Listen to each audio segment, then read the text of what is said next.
Okay. Good morning. Sorry, I was almost late. Um, Mostly because I was doing astrological research. I'm sure that surprises nobody. Um, Hang on a second. I'm just going to do something really quick here. I literally got timelined at this. Um, cool.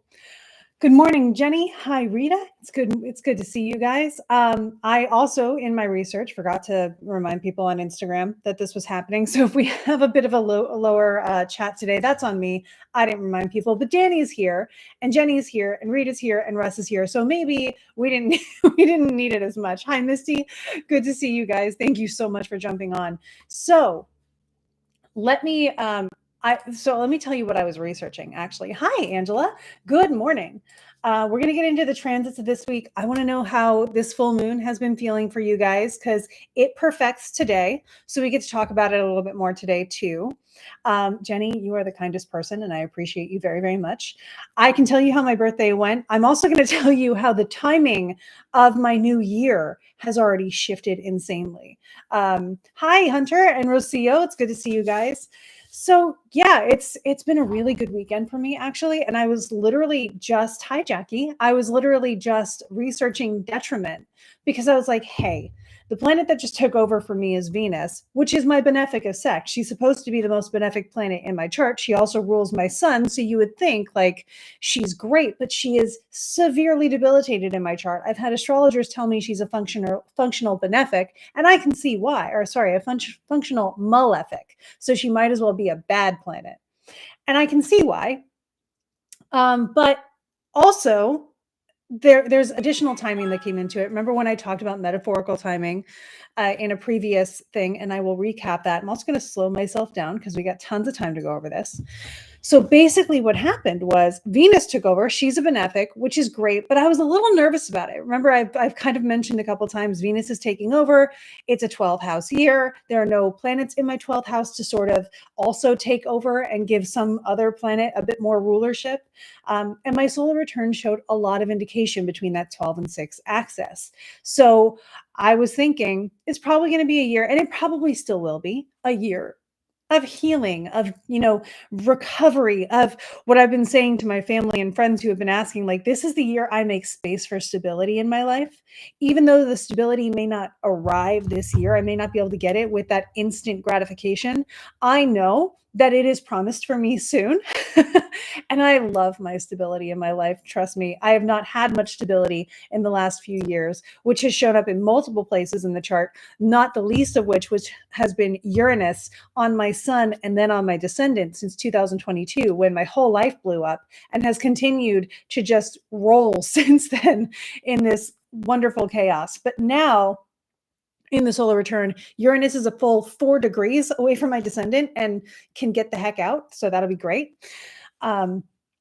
Good morning to Meg. It's good to see you guys.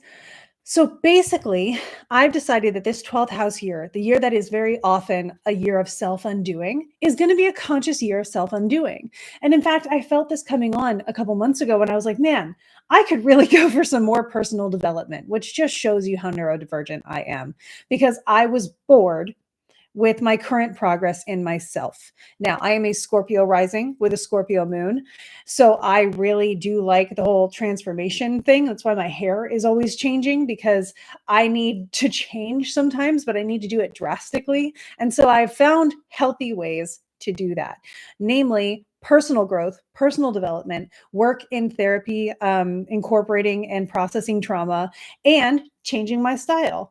Those are some really great ways when you feel like you just need a really drastic change in your life, but you don't want to burn it all to the ground. You can do those things. It's worked for me. I hope it works for you. The moon has been stirring up all of your emotions, been doing a lot of self-soothing, and we'll do a cleanse today. Rocio, I love your strategy. Russ is saying planting this flag to claim space for the rant. Yes. If you guys have a topic for a rant that you would like, please let me know, because I have two what I would consider more hot takes today rather than a rant, because I don't have like sources and stuff for it. So I don't want to call it a full-on rant, because if I'm going to give you a rant, I want to be able to give you sources.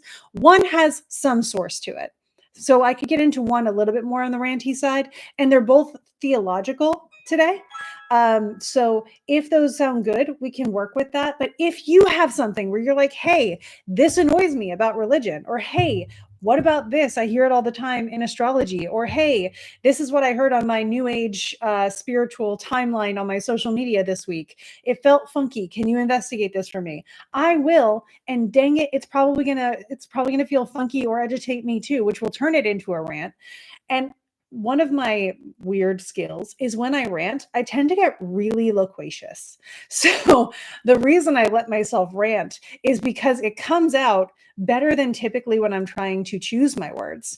So I allow that. And I try to bring receipts through resources that you can trust, I can guide you to, and then you can do further research on. But at least it's entertaining while it's a rant as well. So, um, I also went for an accidental walk in the rain. Oh, Jenny, that sounds nice. I'm glad it was wonderful. Yeah. So what I was saying, sorry, is I'm going to use this 12th house here to create space for stability. I'm not going to decide that it's happening right now because I want to be realistic. And this is a really important factor when we work with the idea of manifesting in addition to life being the way it is. I did a I did a spell the other night because I was looking at my circumstances, and I'll tell you what, guys, I want to celebrate something with you. Last Monday, I was about as stressed out as I probably have ever been in my life, and I have been pretty stressed out for a couple months. The reason I can tell you this now is because I haven't fixed it, but I've got a lot of solutions. My phone is going nuts. That's a whole other thing that's been going on. There's a new guide I have that really loves to use my phone even more. So that's been fun. But today, all of the problems I had, literally, I had three major problems that I was like, okay, I'm in a Venus year, I'm in a 12th house here. Let's take this time, heal the root of all of these problems. I get it. So we'll heal the root of all of these problems, and we will see how we can create space for stability and growth moving forward, because next year for me is a first house year, right? So I know that next year holds the promise of a lot of actualization. If I want that actualization, I need to do the work that leads to the actualization. I have time to do that work because I'm in a 12th house year right now. So I have this whole year to do all the stuff that is going to set me up for success and actualization in a way that I want to see it. So that's where the manifesting comes in, right? You take your divine timing that we can negotiate and peel out with astrology, and you say, okay, given the circumstances I'm in, the timing I'm in, how do I set myself up for the best thing and set my expectations and my deadlines in my manifesting appropriately so that I can align with what the universe is also doing? How can I make sure that I'm not just manifesting for myself, but I'm participating as my part in the global story and timeline? Remember, you are an individual and you are so powerful and co-creative and all the amazing things. And I'm happy to remind you of that. And also, you are a crucial and pivotal part of the story that the world is going through. So while we are individuals, we're still part of a team in that we are actualizing something that's really important to the world, which is why sometimes things have to happen at the appropriate time, which is why sometimes we have to wait, which stinks, right? I don't like waiting either. I'm not a patient person. Even though I'm a Taurus sun, I am not a patient person. I have cultivated patience using astrology. I'm not kidding. One of the reasons I got into astrology was because people kept telling me I had to wait for God's timing. And I didn't know what the heck they thought that meant, because it didn't mean anything based on what I had researched. Because, of course, I decided to read the whole Bible to figure out where God's timing showed up. And by the way, it doesn't. And so I had to figure out, well, how can I hack this thing? And then I realized that the heavens declare the glory of the Lord and stuff. So let me track the heavens and see what God's timing looks like. And it worked. And so much so that it also got me into magic. For me, astrology came first. Magic became almost the next breath, the exhale to the inhale of astrology. I'm not kidding. It was that fluid that just made so much sense. And it connected me more to a divine and spiritual understanding and awareness than any other practice I had ever done. So that's why I'm here. And that's why I love doing what I do. And that's why I combine astrology and folk magic, because they are, to me, the same breath. And I love it. So yeah, boo for waiting. Exactly. So with that, I decided to take a look at some of my timing, and in my personal timing for this year, I'm experimenting with this new timing technique that really laid me out in November. So I was like, okay, I think I know which calculation to use here, because this particular timing technique, which has a really fancy name and makes me feel smart for someone who did not do well in math in school, it's called circumambulations and distributions, or primary directions, if you want to look at it in another way. It's two different techniques, but you can use them kind of similarly. And so I thought, well, if this calculation put this beginning of Saturn's rulership over me for 5 years in November, where another calculation that we had been working with put it in May, then let's try this calculation for this year. So let's break my life down into just this year and go from there, because you can do that with astrology, and it's amazing. I know a couple of you have consultations coming up with me soon. Yes, I can do this for you. Yes, I have done this for you already to a certain level if I've already prepared your chart. And Russ, yes, I have. So just know we can go here. You can have exactly this in your consultation. When we get on the call, make sure you bring it up early so I have enough time to do the calculations with you, and we can have a lot of fun. So I saw that immediately, like yesterday, I had Jupiter, the other benefic, right? So Venus is in charge. Now Jupiter is rising in the chart. So Jupiter is starting to tell a story in my year, and immediately was rising. And I was like, okay, if Jupiter's there and Venus is over here, let's just observe, first of all, what my relationship with Venus is, because I had an impression of it and I'm willing to change my mind. And then B, if Jupiter's there, and my Jupiter and I have a good relationship. So I decided that all of my problems, I was going to lay them out and then say, I am ready for solutions to these things. I'm ready for them to be solved. And then I also did a spell to go along with that, to help me with the specific things that I was looking for. The very next morning after I did this spell, as always happens, the solutions showed up. Not like one solution was boom, there it is. And then one, I also pulled the Tower card yesterday in tarot, and I was like, ah, crap, because so many good things had been happening. And then I was like, I don't want to lose all the good things, but I also know that I don't have to lose all the good things, right? It could be something else. And I am open to it being the most graceful and easy thing that it can be. So whatever needs to crumble, let me just pack a parachute, right? And I'll jump. So last night, I felt this sort of frustration and breakdown thing build up. And I thought, okay, here's a Tower moment, right? If I have frustration, I'm close to something that's ready to break. Let's keep going. So I followed through with it, slept on it. And then this morning, did a little research with a fresh mind, got a solution, and then got validation with another thing that happened to come through in a way that's actually going to save me money, which was another thing that was really helpful for some other goals that I've got going on. And so, yay, right? And this coincides with some magic I did, because I noticed the timing was right for me to say, hey, I'm ready for some abundance here because of the astrology. And it showed up. So this is how we can use many things all at once. And it also goes to show how tarot and astrology and magic and all of those things, they tend to complement each other, right? They all can show you, hey, now's the right time. Hey, be aware of this, whatever, but they're all right. So if there's ever this thing where we have this discussion of like, oh, tarot is better than astrology, or astrology is better than tarot, or just do some manifesting, all of that works. There is no reason, just like with multiple religions, I'm going there.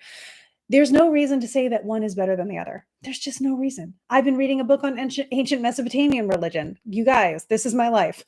And literally, back in ancient Mesopotamia, they had this understanding that the gods filled certain offices of functions, right? So they had a god of messages, they had a god of, name your thing here. And then they acknowledged that foreigners had their gods fulfilling their certain offices as well.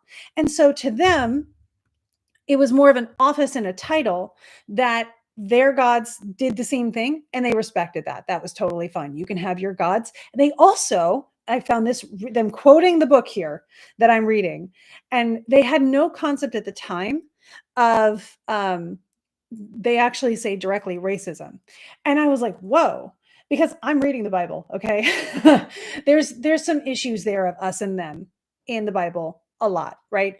But this goes before a lot of that as well, and is a little bit Actually, I would say it's a little bit before, just in general. So we'll stick with that. So at the very beginning of recorded history of religion, the way different communities and tribes and groups worked was, I see that you have your gods. Cool for you. These are my gods. And I bet they've got a lot in common. I bet that they might be like coworkers or something, but they're still responsible for all of the world. I'm still working on my research on that. But how cool that everybody can have all the things. Like Jenny's saying, it's the same tree, but a different branch. I love that. So, yes, everything, and thank you, Rocio. Yeah, everything falls into place because that's what it does, right? When things got really hard a couple months ago, they got real hard, right? But I also know, because of the work I've done on myself and because of the practices that I've done, that like things do swing the other way. And all you have to do is remember that there's a tomorrow and you got to do something with it. And you know, if you're Zelda, you make sure you have the comfiest bed that you can have and you circle around until it is right. And so I've been circling around just like a little puppy, to make sure that everything is right before I've settled. And now I'm in a position where things are starting to go right. And I'm claiming it and I'm deciding there is no other shoe. The second shoe that drops, why can't that be the one that brings the good stuff? What if the first shoe was the one that messed stuff up and then the second shoe that drops is the one that fixes everything? Can we flip that phrase? That just occurred to me, but like that might be a rant that I could go into. um, so yeah. Yeah. Oh no, Jenny. Now I lost. Thanks for that. But yeah, let's flip that. Let's make the first shoe the one that kicks up the dirt. And then the second one is the one you get to stand on, right? If there's a second shoe, I'm going to rant. If there's a second shoe, it's the one that makes you stand sturdier, right? Because if only one shoe's down, you're wobbling, you're unbalanced. How is that the good part? Right? That's where stuff is unstable. Then you put your second foot down and you're standing firmly. So let's have that second boot or whatever shoe you want to have be the one that puts things back into place. I've decided. So my second shoe dropped over the weekend and it was good. Ta-da. Yeah. I'm sorry, you guys. Wow, I'm in a mood today. Also, that may be because this is a great segue. Watch this. That may be because the full moon today is exactly on my ascendant. So it is at 22 degrees of Scorpio that the moon will be full with the sun, and that is exactly partile my ascendant. So yay me! But this is my lunar return for the year as well, which like in ancient astrology, this is something I'm struggling with my mentor, because Valens takes your solar return and like squishes the lunar return into it to bring in a new ascendant and stuff, which I disagree with. And I don't think the Persians agreed with him either. They just put it in there to be like, we have this information. It's funky. Moving on.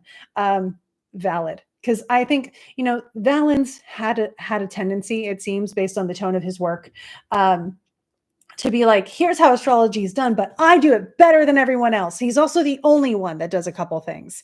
And if he's the only one that does a couple things in all of history and nobody after that used it, we have to wonder, was it as effective? Was it as useful? Did it contribute as much as it could have, in certain ways? So I love Valens. Don't get me wrong. Not going to incur the wrath of the curse of Valens because there is one. And and also, I know and have learned over time that you can take some things that are really good from some things, and then you can leave other things that just don't work for you. And right now, I'm looking at Valens's solar return method and saying, buddy, it doesn't have to be that difficult. So that's where I'm at because the version I have is working really well. I'll try his at another time. It probably also works because that's how all this stuff goes.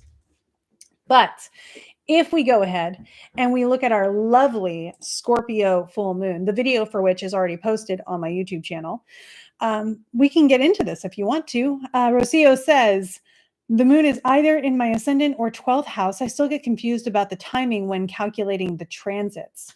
So let's go into this. How about this? Okay. How can I do this best? This is a great concept, Rocio, and it's really like valuable for everybody. So do not feel called out. It's actually just a brilliant thing that I think we should talk about. So I'm going to use, does anybody have a favorite celebrity. Let me see which ones I even have, because this thing has a database that's just ridiculous. Like I can do Aaron Carter. That's amazing. Let's see. Da, da, da, da. Let's go with film. See who we've got here. Ooh, Angela Lansbury. You can tell I watched a lot of old TV shows growing up. Dolly Parton. I saw that first, and I used Dolly when I was first learning, and I love her. Dolly Parton, cool. I'm going to bring up Dolly Parton's chart. I'm going to do a transit bi-wheel, and I'm going to do all this before I bring it up so that I can fine tune it before I get it on the screen for you guys. So just bear with me as I get the moon to the right position here. We want hours. Okay. So I'm going to get the moon to 22 degrees and some change. And that's close enough. Cool. So now I am going to bring up Luna. I'm going to show you guys some stuff. Does that sound fun? I hope it does. Let me get back to the stream here. Working 9 to 5. Love Dolly. I love Dolly too. Also, yes, Murder, She Wrote is why I know Angela Lansbury originally. My grandmother and I used to watch Matlock, Murder, She Wrote, tons of like Disney Channel stuff. I had a great time. She's also the one that introduced me to Practical Magic. And if anybody else is also excited that there's a second Practical Magic movie coming out, I am so with you on that. Okay, so I'm going to share my screen. I'm going to bring up Luna with Dolly Parton. That also has you know what? I am going to put this over here though, see your chat better. Okay, cool. So here we go. Here's Luna. This is beautiful. What a great screen we're looking at. And I hope that it's doable on your screen. I know it's a little wide, but the inner circle here is Dolly Parton's chart. Okay. The outer circle is today's full moon overlaid to Dolly Parton's chart, so we can compare them quickly. That's the whole thing. Hey, Amber. Okay, so what we have here is like, first of all, look at Dolly's ascendant here. If I can get it to respond to me, I don't know why it's not. But you see that moon on the ascendant, like with a Virgo rising. Love this for her. Okay, so when we look at how Dolly would say, how is this full moon going to affect me? What we're going to do is Dolly's got an ascendant, the AC right here. So Rocio, if you have an AC on your chart and it's in Virgo, that's your ascendant. And then the first house will be the entire sign of Virgo. So if you are a Scorpio rising, this full moon is in your first house. If you are a Sagittarius rising, this full moon is in your 12th house. We're just taking this around. So for Dolly, this full moon is in her third house. Coincidentally, it's very close to her IC. So she's probably, depending on other factors in astrology, she may notice some things happening for her today that remind her particularly of siblings or of cousins or of, very close friends and community, and things that have to do with her childhood. That's just me going into the astrology of her IC. So what we're looking at here then is if you have, and I'm going to read this again, so you said the moon is either in my ascendant or 12th house. I still get confused about the timing when calculating transits. Your birth chart never changes.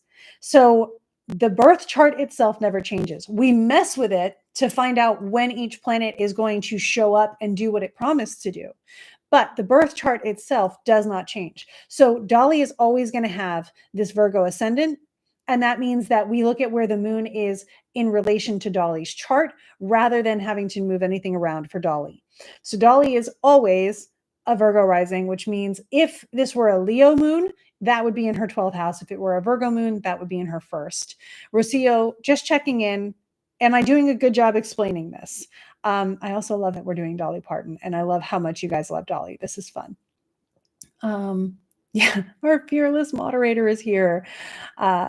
Yeah, so excited for the Practical Magic movie. Okay, cool. Rocio, so you feel like now that you know where the moon is happening for you. Everybody else feel like you know where the moon is happening for you? Because I'm happy to go into this a little bit more in depth. We've got Dolly up here. We can always look at more with her chart. But for now, I'll stop sharing. That doesn't take any of the calculations away, so I can bring it up just as fast. So yeah, things that you want to look into. This moon is going to impact you in the nature of the house that Scorpio is in, right? So Dolly had the third house because Scorpio was in her third house. So you just want to find Scorpio. It's like an M with a little devil's tail. That's the symbol for Scorpio. It's a I say devil's tail, but it's like the stinger of a scorpion, right? And then you just want to look at where does that show up on your chart and what kind of themes go with that house. If you want, why not? We can put this, like, if you know what house it's happening in for you, I'll spout off some keywords that go with that house for you, and we can go through them.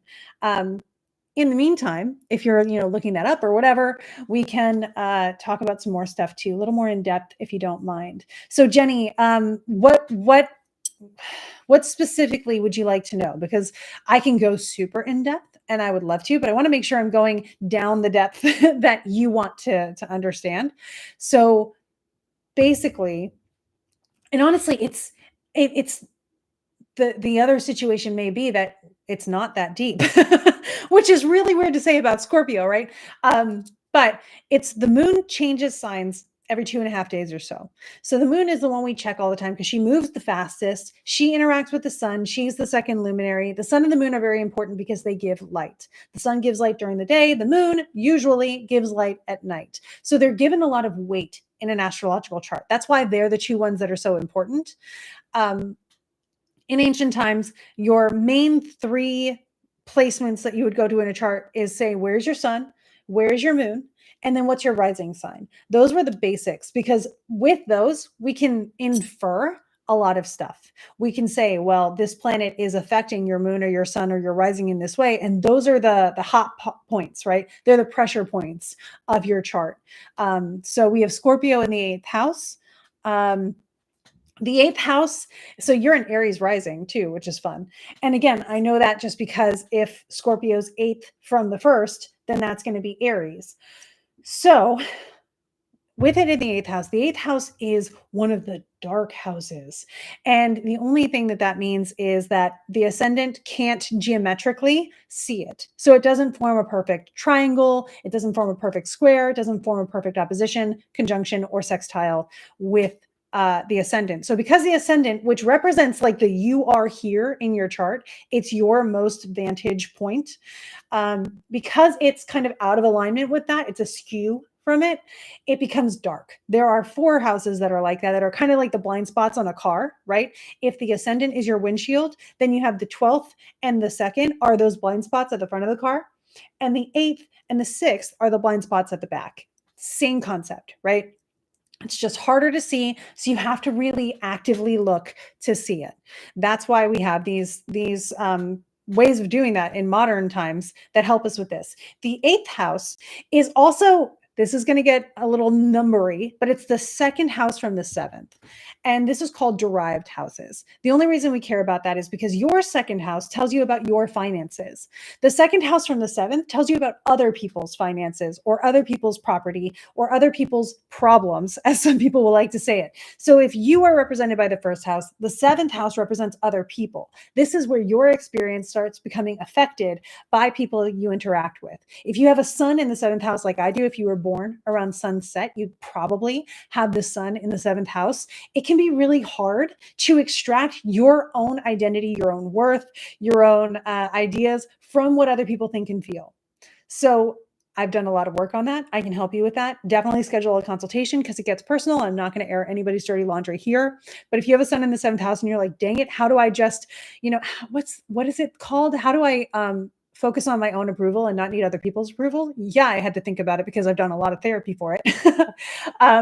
Schedule a consultation. I will go over it with you because I have worked on that a lot and I could probably write a book.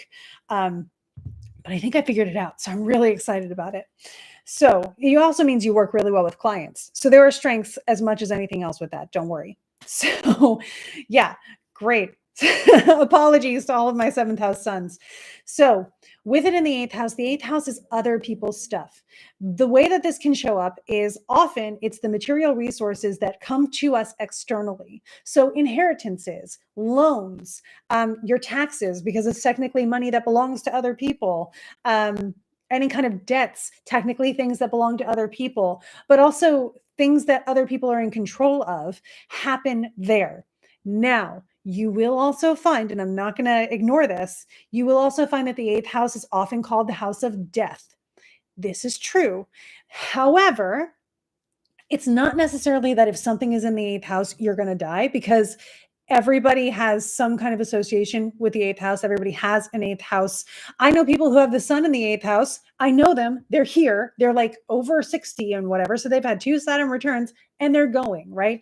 There are so many things that have to happen all at once before an astrologer can say, perhaps this is a moment that might, result in passing. I only study it because I've had one. So I've studied it more. I don't typically do it for other people because that's none of my business, but I have done it for myself just because I have a unique situation where I got to study that a little bit more in depth and I can help further our understanding of it while not feeling so personal for other people. So I kind of use myself as a guinea pig in that situation. And it had nothing to do with planets in my eighth house. I actually don't have any planets in my eighth house, and I did die. So just know there are so many factors that go into it, and it's not something to worry about. Now, that being said, if the moon is in your eighth house in Scorpio, we want to say initially the moon isn't doing very well in Scorpio. I have this natally. You can still thrive with it, but the moon is in fall in Scorpio. So, where the moon wants to be like bobbing along on the water, kind of the center of a circle, really creating community, in Scorpio, we have to stop. The flow of the water has stopped. And now we have to sit and we have to think. And sometimes thinking brings up feelings, and sometimes those feelings aren't ones we want to feel. And so we end up facing our demons, right? So the death here is actually much more attuned to an idea of like a metaphorical one. It's like a transformation. And so we can often say, like, a miniature death could be changing who we are, becoming something new, transforming into something new. It also could be, in real world situations, other people's problems. You might be dealing with other people's problems today. Or you may notice that somebody else's resources come in clutch for you today. With the moon in fall there, it's probably something where it's a little bit of a like, oh, well, that happened. So I would expect for the next 2 days or so, because especially if the moon's not a time lord or anything, it's not going to be super duper active for you. So we don't have to worry about it even in that case. It's actually kind of rare for the moon to be a time lord because they only get one shot, whereas the other planets get two. So knowing this is a time of change. Change can be uncomfortable. Change makes us become something new. And so be open to change. Be open to changing your mind. Be open to understanding things, and also be willing to accept help if you need it. Those are things that I would recommend if something comes up today at all. Now, again, it may not. This is not an angular house. So typically we wouldn't even say that a lot is going on for the individual with this. If it's angular, the first house, the 10th house, I see you, Meg, the seventh house, and the fourth house, then we'd say, you may notice this in your personal life. Otherwise, you may notice it in the people around you. So you may notice this in the people around you more than you notice it for yourself today. And you may end up being the shoulder that someone cries on. So those are different ways that this could show up. I see that for Misty. Cool. So now I see we have 9th house and 1st house, 5th house, and 10th house. So the good news is the 8th house is really, it's a vague place against one of those dark places. So it's harder to really put a concrete word to it. The other ones, it's going to be easier to get to. So let's jump to the 9th house. The 9th house is actually, you can see it from the ascendant. It's actually in trine to the ascendant. Traditionally, it's the house of God. Don't worry, there is also a house of goddess in ancient astrology. Love that for us. So this is the position of where goddess would be like Circe, right? Doing the pharmakeia and getting stuff done and the practical kind of magics. The 9th house is the one that's getting stuff done in the higher concepts, right? It's the, what do I believe and how is that informing? How am I changing what I believe? How am I learning more? Publishing happens here. Higher education happens here. Again, the religion happens here. So again, it's the what system of belief is informing your actions. So today you might notice, if the moon is being particularly active for you, that you're getting really discerning about certain beliefs in your life, that you're getting really discerning. Another thing that falls in here about politics. So again, politics or your ethics, right? They all fall in the same place. So when we try to separate them, that's actually really complicated because we make these really important big picture decisions based on our personal ethics. And because all of those tend to lead back to your personal ethics, that's where you want to start. right? So you want to say, what do I believe? What's really important to me? So you may have things come up today that make you notice your beliefs. And they may make you notice your beliefs by challenging them. They may make you notice your beliefs by encouraging you to maybe double down or defend them. And if you can't defend them, again, you get to research more. It's not that you were wrong this whole time, it's that you're growing and you have a new and deeper understanding. I always, you'll hear me say it all the time, I am willing to change my mind. Also, I have permission to change my mind, and it's nobody else's business if I change my mind, because I'm going to change it because I I've done more research and I understand something on a deeper level. Now I'm going to start taking action based on what I understand. And then that might lead me to another understanding, in which case I reserve the right to change my mind again. So just be open to changing your mind today. Cool. So, fifth house. The fifth house is actually, believe it or not, some people will look at the seventh house and see that it rules marriage and be like, oh, that's where my like love and everything is. If you're looking more for romance, you're actually looking for the fifth house. The fifth house governs the fun stuff. And when I say fun stuff, I'm talking like vacations end up here, gift giving ends up here, romantic relationships end up here, creative projects end up here. So it's again, those things are like really heart opening experiences. This is also a trine to the ascendant, right? So these are our experiences that we just love doing. It's what makes your heart soar, what opens you up, makes you feel expressive.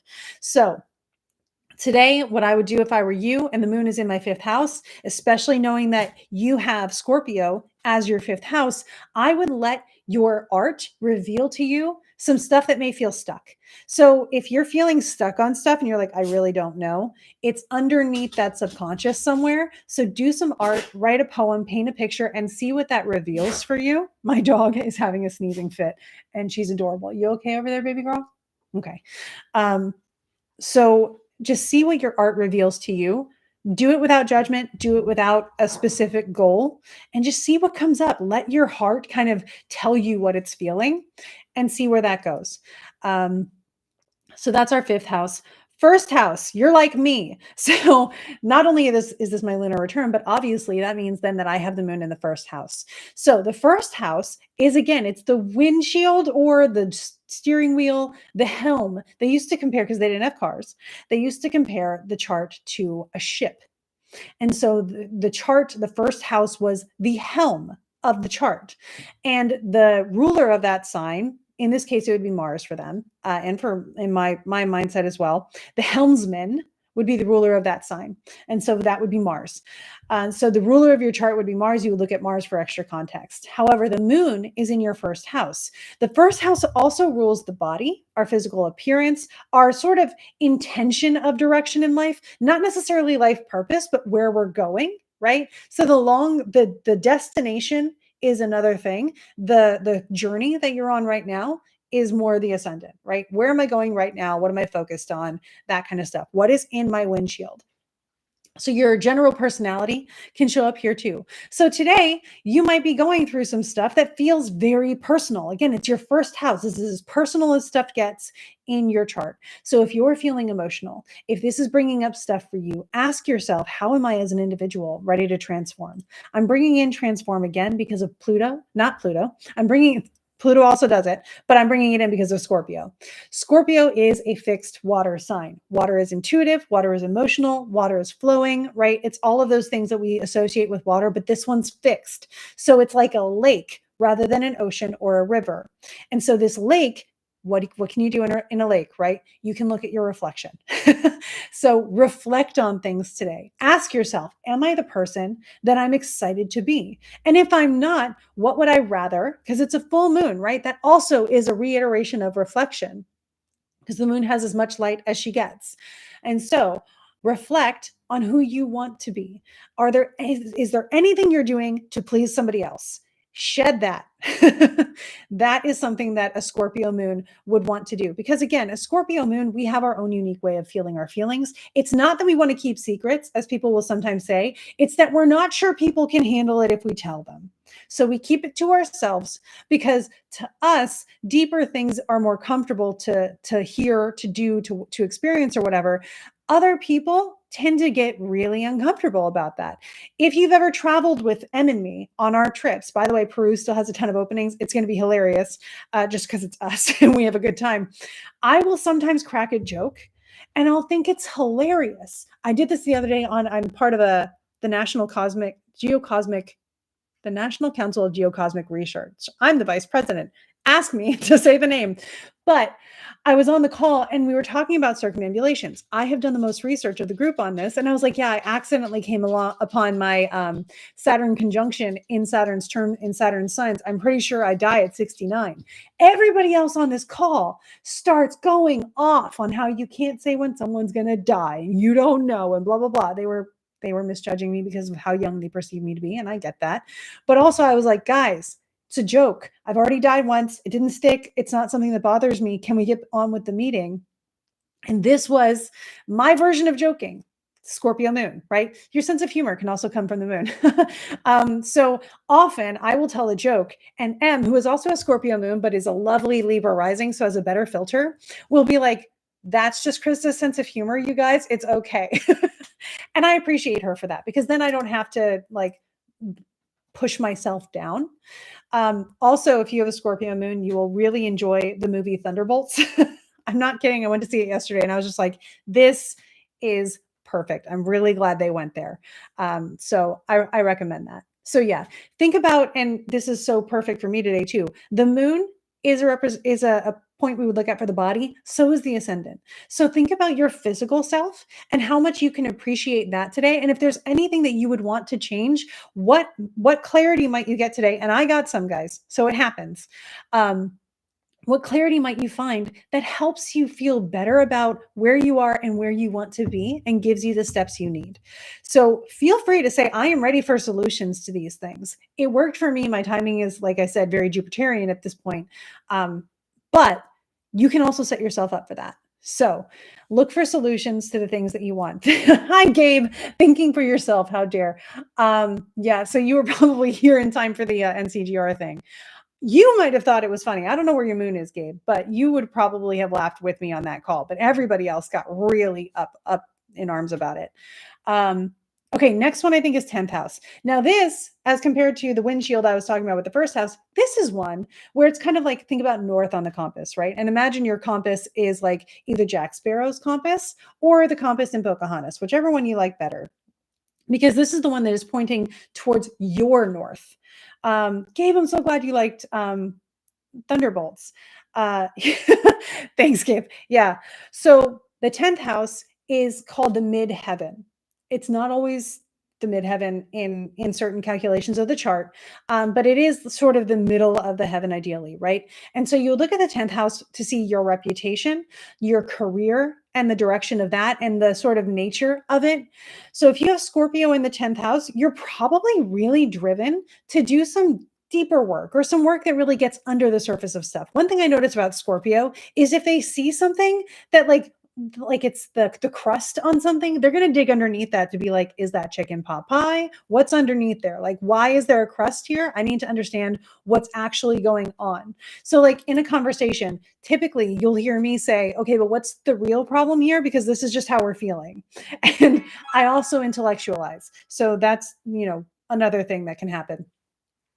But in your life journey, you may find that you're more driven towards getting to the root of a situation, actually facing the source of a problem and getting really intense about things, like not being afraid to actually face whatever the source of an issue is.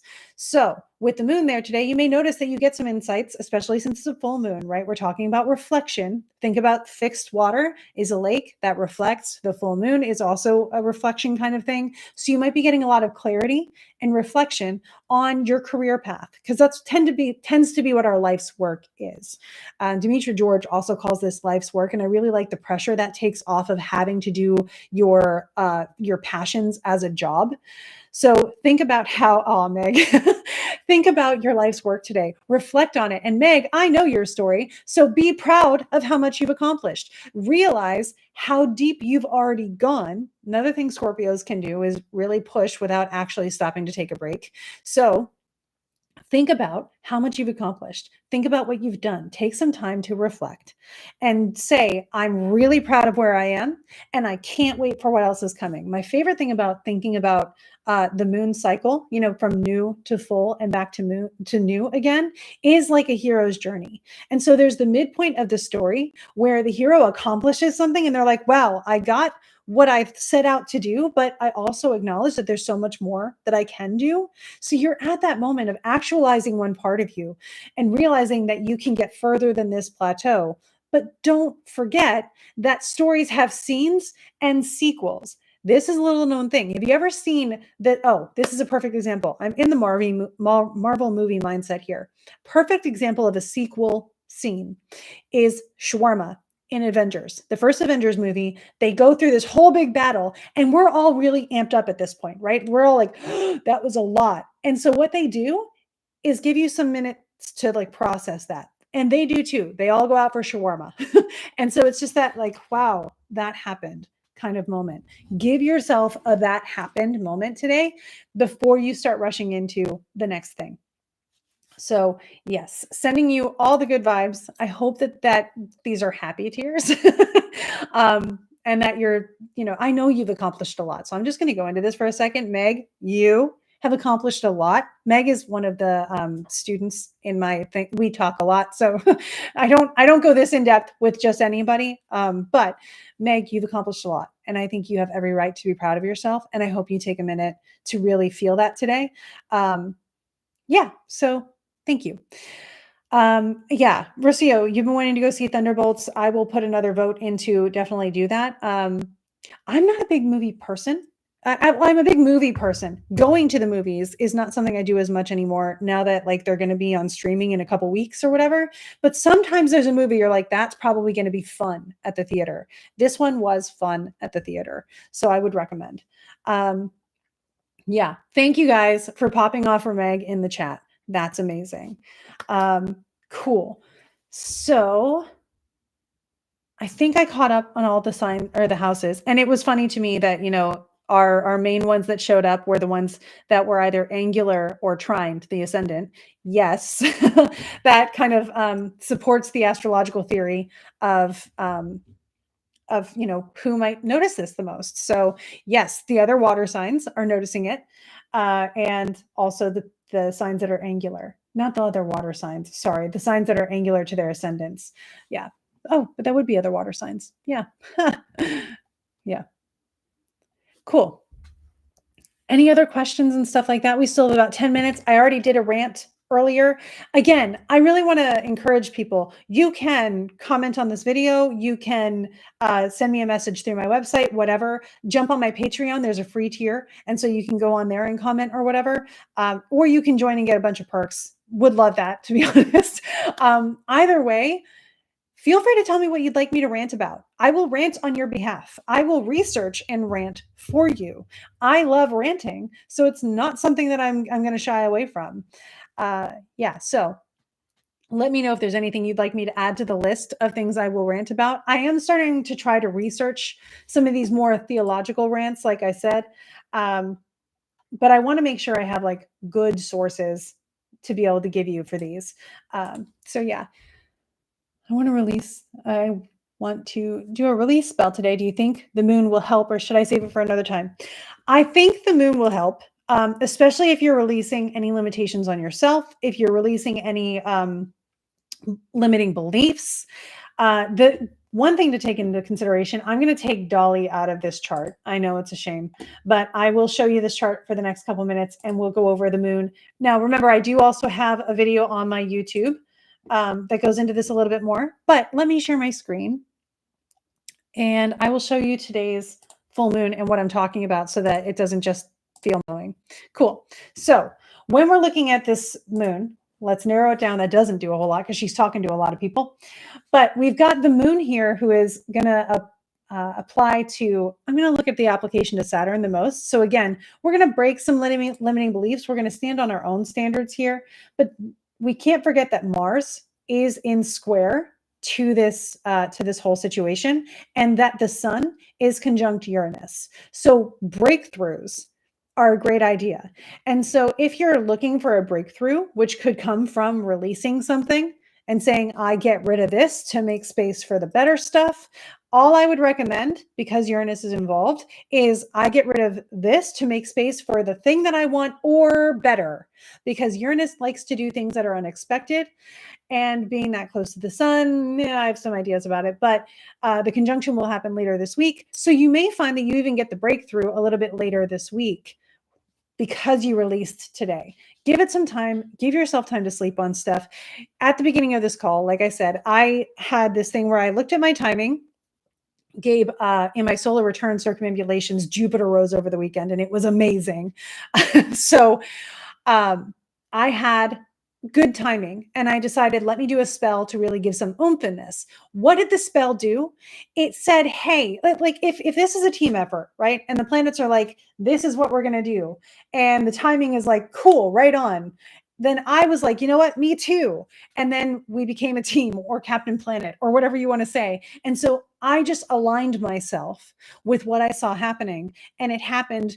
It felt like quicker and easier because I was saying, I see what's going on here. I see where I fit and I'm going there. I'm taking up my space in this equation. I'm accepting my power in this scenario. Another thing we don't want to overlook with Scorpio is the influence of power. And what power is influence. It's not overburdening. It's not taking over. It's not overbearing. It's not authoritarianism.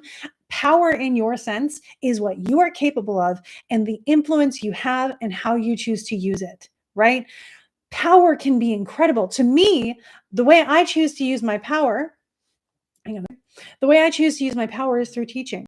I want to empower other people because that's what I feel like I'm good at. It's not my job to tell you how to live, but I have a good time. I enjoy telling you how to find your next best step and making you feel awesome. One of the things I came up with for myself is I want to be the Wi-Fi router for people feeling for the connection between you and your co-creativeness, your co-creativity, your connection to whatever source you feel most close to.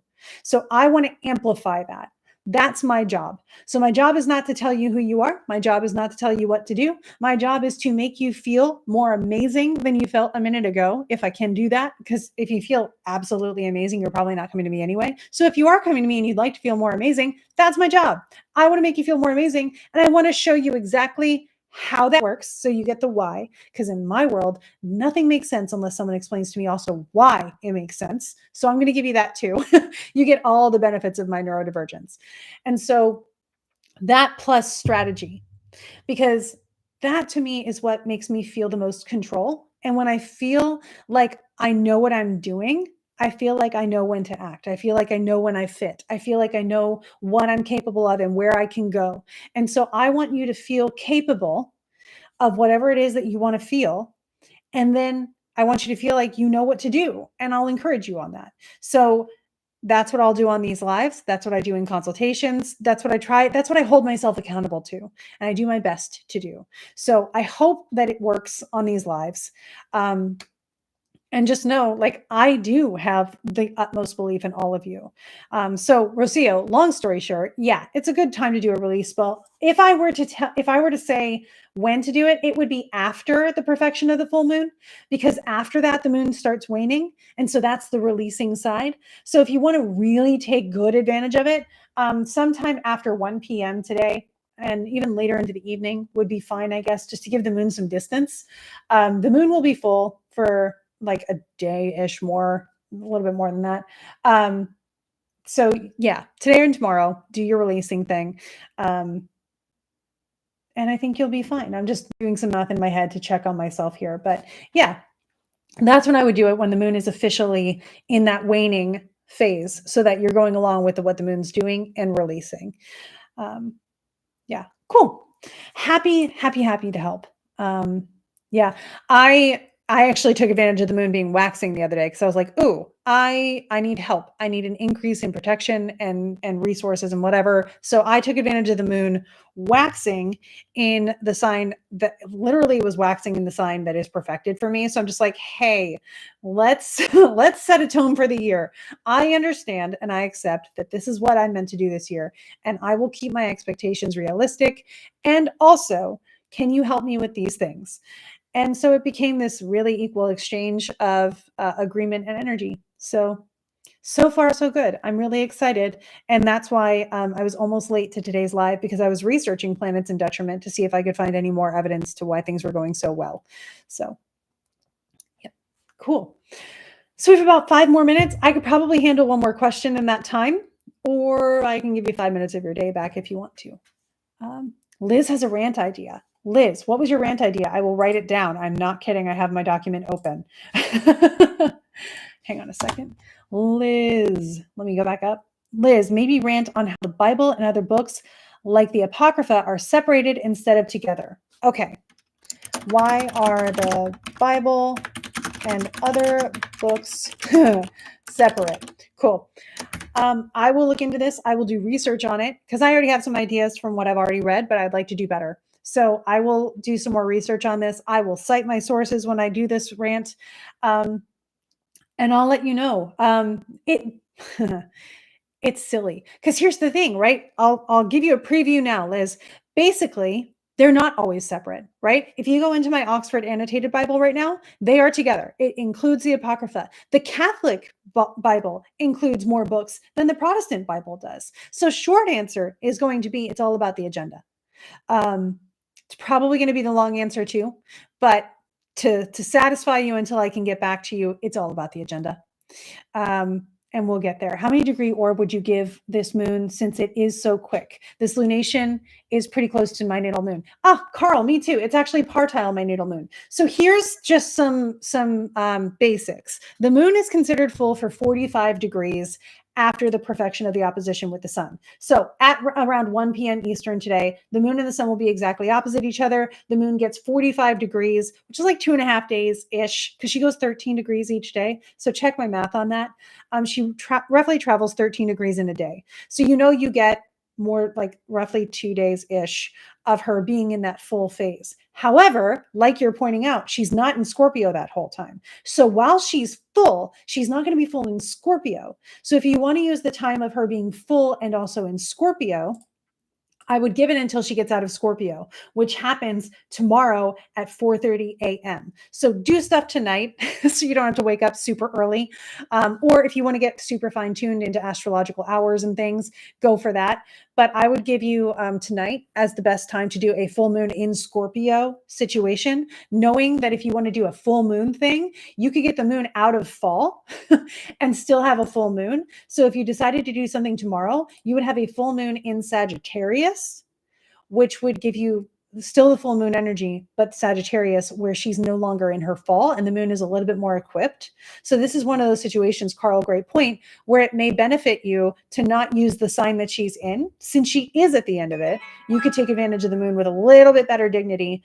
When she gets there, she will be trying to Mars eventually. She'll be trying to Neptune. She'll be getting out of that opposition with Uranus. She won't have the square from Mars anymore, which is nice. So yeah, overall, a less chaotic kind of situation for the moon at that point. But also, she'll have the applying trine to Venus. So if you want more like, I'm releasing things that don't make me feel free, I'm releasing things that like hinder my ability to do what I want to do, that's the stuff you would want to do tomorrow. If you're releasing limiting beliefs and you're trying to process things and you're releasing other people's expectations and all that stuff, that's the thing to do tonight. That's kind of where I would go with that. Gosh, I hope that helps. That was a great question, Carl. And that does bring us to roughly the end of our conversation today. So I do hope it helps. And I hope whatever you have intentions for that this fits for you. Yay. Yeah. So I actually will be recording another episode of The Alchemist Inkwell later today. So if you are in the Patreon, you'll get that like literally today or tomorrow. It gets released really early now. On the $15 tier of the Patreon gets you early access to that. I think that's also the same tier where I give you magical elections every month too. And next month, I think I found a talisman election, like one that's good enough to maybe make a talisman. So I'm really excited about that too. Have a great day, everybody. I hope that this moon gives you all the breakthroughs you're looking for and the ones you need on top of that. And I hope that it happens with grace and ease. Yeah, wow. There's so much to release. Yeah.